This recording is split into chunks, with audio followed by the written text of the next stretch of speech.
السلام علیکم۔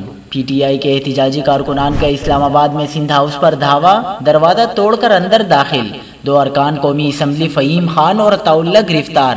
کیا آپ حالات حاضرہ سے آگاہی حاصل کرنا چاہتے ہیں؟ خبر کے پیچھے چھپے اصل حقائق جاننا چاہتے ہیں تو ابھی سبسکرائب کیجئے جلمل پاکستان کو اور ساتھ ہی گھنٹی کے نشان پر کلک کر دیں۔ آپ کو اہم ترین خبر سے آگاہ کرتے چلیں کہ تحریک انصاف کے 12 باغی ارکان سامنے آنے کے بعد پی ٹی آئی کے کارکنوں نے سندھ ہاؤس کا دروازہ توڑ دیا اور وزیر اعظم کے حق میں نعرے لگائے۔